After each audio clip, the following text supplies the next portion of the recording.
আজ আমি নিয়ে চলে এসেছি তোমাদের কাছে চিকেনের একটা রেসিপি। তো এখানে আমি কিছুটা সলিড পিস নিয়েছি আর কিছুটা নিয়েছি একটুনি হাড়, মানে মাংসের হাড় নিয়েছি, একটু লেগ পিস মতো আছে। তো যাই হোক, সেটাকে ছোটো করে নিয়েছি আমি, বেশি বড় কিন্তু পিসগুলো করিনি, একটু ছোটো করাই পিসগুলো আছে। তার মধ্যে পেঁয়াজ, আদা রসুনের পেস্ট, আর এখানে 1 চামচ কিন্তু আমি এখানে লেবুর রস দিয়েছিলাম। আর লেবুর রসটা দেওয়ার সময় কিন্তু আমি ক্যামেরাটা অন করতে ভুলে গেছিলাম। যাই হোক, তার জন্য তোমরা আমাকে ক্ষমা করে দিও। সব কিছু দিয়ে আমি কিন্তু এটাকে মেখে রেখে দিয়েছিলাম চিকেনটাকে আগের থেকে। তারপরে এখানে কিন্তু আমি একটু নুনও দিয়েছিলাম। নুনটা না দিলে কিন্তু ভেতরে যাবে না, চিকেনের ভেতরে। তারপরে আধা ঘন্টার মতো আমি রেখেছিলাম, 30 মিনিটের মতো এটা আমি রেখে দিয়েছিলাম। তারপর নিয়েছি একটা বাটিতে কিছুটা আমি ময়দা নিয়েছি, শুকনো ময়দা, আর একটা বাটিতে নিয়েছি আমি জল। তো প্রথমে কিন্তু আমি মাংসগুলোকে কিন্তু ঠিক এরকম করে কিন্তু ময়দার মধ্যে মাখিয়ে নিচ্ছি, তোমরা দেখতেই পাচ্ছ। তো ঠান্ডা তো পড়ে গেছে বন্ধুরা, সব এখন আর গরম লাগবে না, রান্না করতে অসুবিধা হবে না।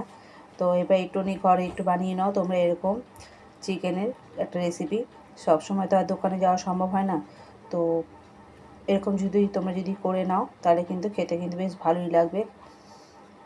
আমি কারোর সাথে কারোর তুলনা করছি না এখানে। তো যাই হোক, তো এরকমভাবে কিন্তু করলে কিন্তু খেতে বেশ ভালো লাগে। তো এখানে কিন্তু আমি এই দেখো ময়দাগুলো কিন্তু আগে কিন্তু ভালো করে কিন্তু মাখিয়ে নিলাম। তারপর যখন সব কয়টা পিসে ভালো করে ময়দাগুলো মাখানো হয়ে গেছে, শুকনো ময়দা, তারপর এগুলোকে কিন্তু আমি এই জল যে রেখেছি বাটিটা, এই জলের মধ্যে কিন্তু আমি এগুলোকে ডুবিয়ে নেব। প্রথমে যে পিসটাকে আমি মাখিয়েছিলাম সেই পিসটাকে কিন্তু আমি এখানে ডুবিয়ে নিচ্ছি। তারপর কিন্তু আবার এরকম জলের মধ্যে ডুবিয়ে একটু ভিজিয়ে নিয়ে আবার শুকনো ময়দার মধ্যে কিন্তু এরকম করে মাখিয়ে নিচ্ছি। এরকম করে মাখাতে মাখাতে কী হবে, একটা লেয়ারের মতো কিন্তু পড়ে যাচ্ছে চিকেনের গায়েতে। তো এরকম করে কিন্তু আমি 2 থেকে 3 বার কিন্তু আমি করেছি, 3 বার মতো আমি এখানে করেছি। জলের মধ্যে ডুবিয়েছি আর এরকম শুকনো ময়দা কিন্তু মাখিয়ে নিয়েছি। তো বন্ধুরা, তোমাদের কাছে কিন্তু আমার একটাই অনুরোধ, বন্ধুরা প্লিজ আমার পুরো ভিডিওটা দেখো, দেখে তোমরা লাইক শেয়ার কমেন্ট করো। নতুন যারা বন্ধু আছো তাদের কাছে অনুরোধ যে বন্ধুরা প্লিজ আমার চ্যানেলটাকে ছোট্ট একটা লাইক আর সাবস্ক্রাইব করে আমার পাশে থেকো। তোমরা আমার পাশে থাকলে জীবনে চলার পথে একটু সবাই নতুন নতুন ভিডিও বানাবার কিন্তু প্রেরণা জাগে। আর আমরা এখানে যে উদ্দেশ্য নিয়ে নেমেছি সেই উদ্দেশ্যে কিন্তু সফল হতে পারি। তো সবসময় আমি তোমাদের কাছে কিন্তু একটা কথাই বলি, একটাই অনুরোধ করি যে বন্ধুরা প্লিজ তোমরা আমার পাশে থেকো। তোমরা যদি না থাকো আমার পাশে তাহলে কিন্তু আমি কিচ্ছু করতে পারবো না, এগোতে পারবো না। আর তোমরাই হচ্ছে আমার একমাত্র লক্ষ্য। তো তাই বলছি বন্ধুরা প্লিজ আমার পাশে থেকো। এই দেখো এইভাবে কিন্তু আমি করে নিয়েছি। এখানে কিন্তু 2 বারের মতো আমি করেছি, কিন্তু এটাকে আরও করব, আমি আরও একবার করে নেব।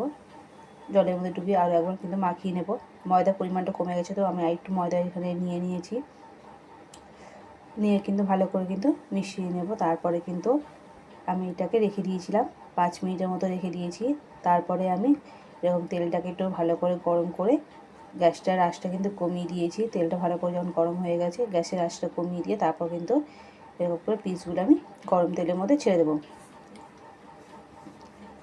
খুব ভালোভাবে কিন্তু এটাকে ফ্রাই করব ভালো করে। আর এই দেখো দেখতেই পাচ্ছ আস্তে আস্তে কিন্তু কত সুন্দর লেয়ারগুলো কিন্তু পড়ছে। ময়দার যে একটা যে লেয়ারগুলো যে ছিল সেগুলো কিন্তু খুব সুন্দরভাবে কিন্তু পড়ছে। দেখো দেখতে কিন্তু বেশ ভালো লাগছে, আর সত্যি খেতেও কিন্তু খুবই ভালো হয়েছিল। তো বন্ধুরা আমি কিন্তু অনেকদিন পর তোমাদের কাছে এসেছি একটা বড় ভিডিও নিয়ে। তো বন্ধুরা প্লিজ আমার কিন্তু এই ভিডিওটা তোমরা পুরোপুরি দেখবে, কেউ স্কিপ করবে না। দেখার পর তোমরা কিন্তু অবশ্যই আমাকে জানাবে কীরকম লাগলো আমার এই ভিডিও। তোমাদের আমি সবসময় একটা কথাই বলি যে বন্ধুরা তোমাদের সাহায্য কিন্তু আমার খুবই দরকার। তাই বলছি প্লিজ আমার পাশে থেকো।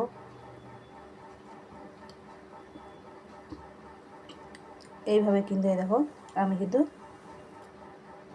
একটা সাইড যখন ভালো করে ভাজা হয়ে গেছে তখন কিন্তু আমি আরও একটা সাইড কিন্তু এরকম করে আমি উল্টে দিয়েছি।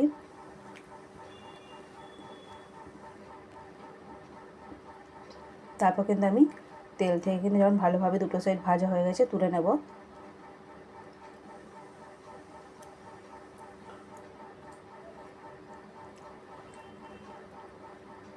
খুব খুবই সুন্দর মজাদার একটা রেসিপি, খেতে কিন্তু খুবই ভালো লাগে, তোমরা সবাই জানো।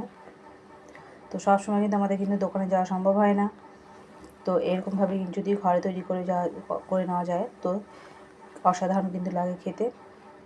আর সত্যিই কিন্তু ছোটো থেকে বড় সবাই কিন্তু খুশিও হয়ে যায়। তো এইরকমভাবে কিন্তু বাকি যে পিসগুলো আছে সেগুলো কিন্তু আমি ভেজে তুলে নেব। গ্যাসের আঁচটা কিন্তু আমি আবার কমিয়ে দিয়েছি, গ্যাসের আঁচটা কমিয়ে কিন্তু আবার আমি এগুলোকে ভেজে নেব। তো এই দেখো আমার এখানে তৈরি হয়েছে চিকেনের এই রেসিপি। তো কীরকম লাগলো এই রেসিপি তোমরা কিন্তু আমাকে অবশ্যই জানাবে, তোমাদের কমেন্ট অপেক্ষায় কিন্তু আমি রইলাম।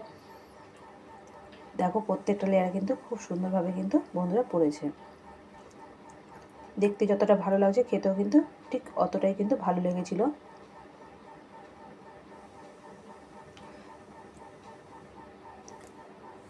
তো বন্ধুরা আজকের মতো কিন্তু আমার এই ভিডিও এইখানেই আমি শেষ করছি। তো তোমাদের অপেক্ষা কিন্তু আমি রইলাম, তোমরা আমাকে জানাবে।